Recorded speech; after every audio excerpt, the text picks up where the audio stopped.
Hey there, everyone, and welcome to the Blitz. I'm Jeff Taylor alongside Jack Taylor. It's week 7 of the high school football season. Yeah, and that meant a Friday night filled with conference matchups across the Queen City and the surrounding areas. So let's get right to it. We head out to the Greyhound Den out in Statesville. That's quite a haul. Absolutely. It's a haul to the hollers, what they call it out there. The first play out there, Lake Norman trying to get a win here, get something going. Sophomore quarterback Caden Kraft wrapped up on 4th down, so the Greyhounds get the ball. Then you're going to see the quarterback Dakota Harrington dropping back. He finds his guy Chance Taylor for a huge gain. Way downfield, the ball pops out, but they recover it, so it's all right. All right, Harrington looking for something out of nothing, gives the ball off, and they are swarmed quickly. Zatavion Rucker, Brooks Butler bringing him down hard, stopping their drive short. Kraft trying to make something happen, finding some magic to Noah Jacobson, just a step ahead of the defender.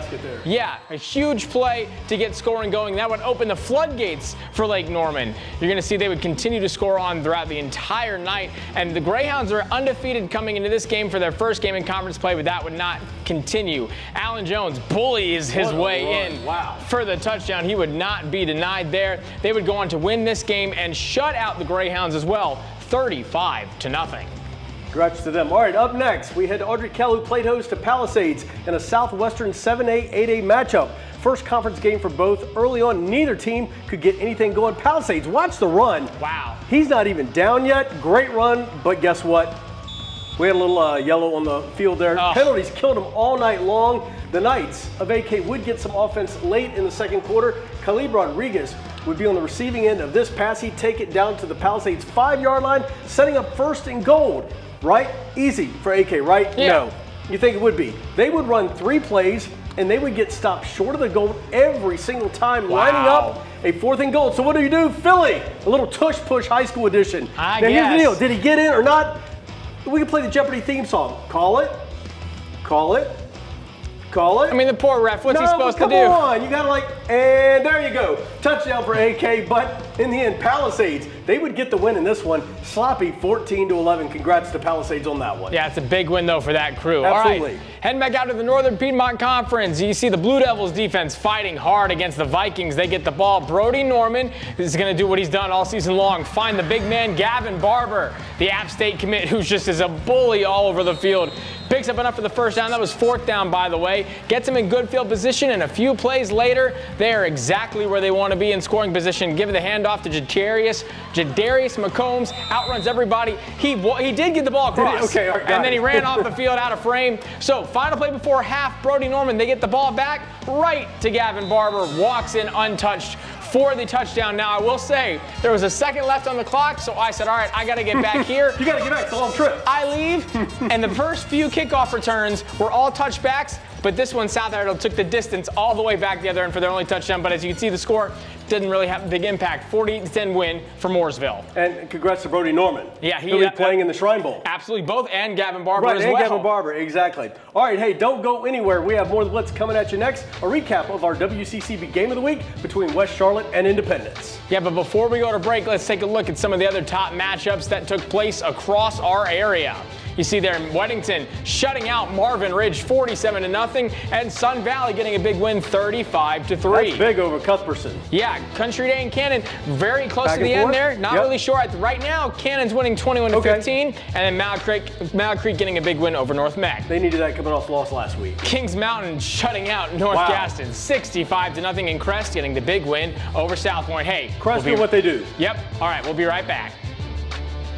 Welcome back to the Blitz, everyone. I'm Jack Taylor alongside Jeff Taylor. Our WCCB Game of the Week was a MEC Power 6 conference matchup between 2 heavyweights, West Charlotte and Independence. 2 heavyweights indeed. All right, this was a matchup a lot of folks around the Queen City had circled on their calendar a year ago. But they weren't allowed in. What? CMS, they capped off the amount of tickets that they were going to be sold to this game. So even though it sells out 4,000, they capped it off at 1,500. Really? Because they knew this game was going to be packed and sold out. So you had a lot of people waiting to see this game, and only a select lucky few got to go to it. Yep, and on the call for that game for us, we had Darren Vaught and Reggie Walker, and they joined us with a recap. Gentlemen? From our game of the week at West Charlotte, another big conference matchup. And the Lions victorious again, now 2-0 in conference play, 31-7 over Independence. The Patriots, Reggie, scored on their first drive of the game. Then it was all West Charlotte. They really buckled down defensively. Yeah, they really did. This is a Lions defense that we knew coming into this game was really good. They're really talented, particularly in the front seven. Didn't have Elijah Littlejohn, the Penn State commit, at that outside linebacker spot in this game.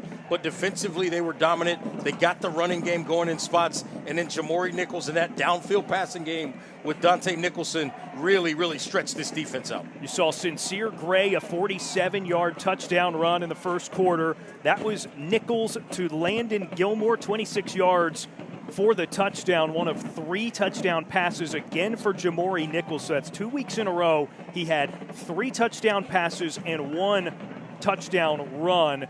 The other 2 to Dante Nicholson, who we'll see in the Shrine Bowl of the Carolinas. How about this effort out of Nicholson at the tail end of the game? That was with about a minute and a half remaining. West Charlotte, despite some flaws in their game, not great on third downs, a lot of penalties. In spite of all of that, 31-7, they beat the Patriots. Are you surprised by that score? A little bit. Independence has definitely had some issues throughout the season, but they always show up no matter who they play. They like to play up to their level of competition. And West Charlotte might have some flaws, but their flaws are probably better than a lot of teams' strengths. No, absolutely. And Independence scored first.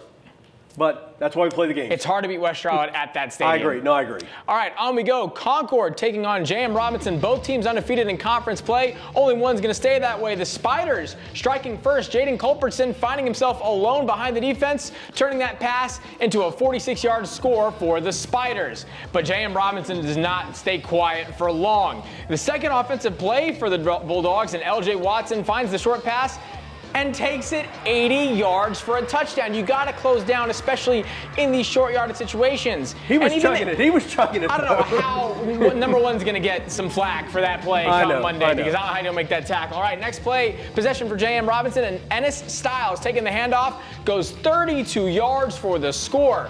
J.M. Robinson wins this one 31-14, remaining perfect in conference play. All right, South Meck taking on West Meck at Ballantyne Ridge. South Meck, no whole games this season. Yeah, South Meck up 24-0 at the half. West Meck trying to get something going. South Meck came up with the interception there to close out the half. First possession of the second half for South Meck, and they pick up right where they left off in the first half. Big gains. They came through the air and on the ground. This drive would end with a touchdown pass from Carter Gillis to Knox Moon. South Meck would go on to win this one big. Yeah, it's congratulations. That's a big story there for South Meck. All right, absolutely. Let's take a look at some of the other scores from around the area as we wrap up your Friday night. You see Forest Hills upset by Mount Pleasant, and Hickory getting a win. They were down 21-7 at halftime. They win 31-28.